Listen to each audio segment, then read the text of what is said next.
So I have players that play the European Cup or they played the Champions League final. That's very nice to see a player on TV, and I was a little part of this story.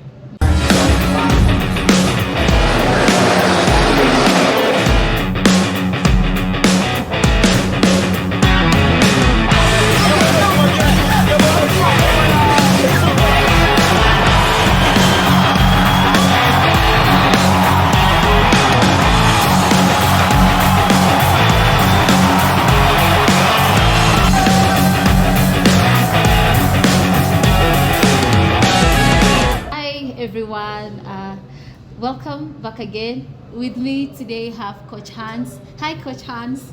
Hi, happy to meet you. Happy to meet you too. Thank you. I'm super excited. Me too. Why?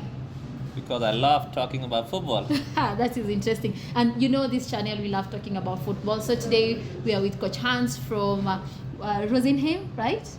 Yeah. It's a small city next to Rosenheim. It's called Bad Aibling. The next biggest city is Rosenheim, and the real big one is Munich.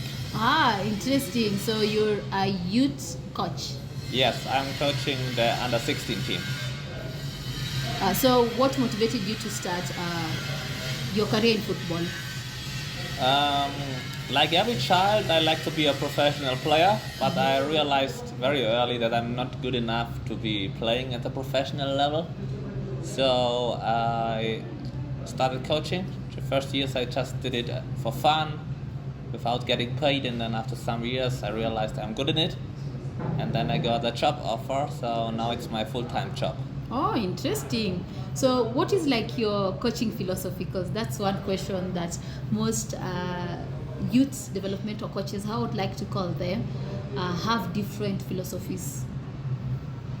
I think as a coach you should not only stick to your own philosophy, so you should also adapt to your players. So you need to start there where your players are. So some are younger, they need something different than older, and some on a higher level, some on a lower level. So I try to make my coaching as the best for the players. So when we had conversations, you mentioned you've been doing coaching for 13 years? I'm doing it more than 13 years, but since 13 years I'm doing it as a full-time job. Full-time job, 13 years. Yes. So what has been like your biggest challenge? The biggest challenge, probably people outside of the team, they try to take influence of the team. For example, like parents, they wanted that his son playing in that position or playing that. Or like a chairman who wanted to have like a specific player in the lineup. So that's maybe the biggest problems we faced. So for the 13 plus years, I do believe, have you managed to go past the challenges you've been facing? Yeah, so I'm facing them every day, so it's How do always, you manage the challenges? For me, it's just I believe on my own opinion. So if I believe this kid is the right person to play, then I play with that one, and it doesn't matter if the chairman or the parents or the media or whoever wants someone else to play. Okay, that's interesting. So what has been your biggest achievement? So in youth football, I think we not counted to win trophies or stay in leagues. Of course, I'm very proud of to be in highest German league. We stayed there for 2 years. But what I think is the most interesting thing is that you bring players to professionals.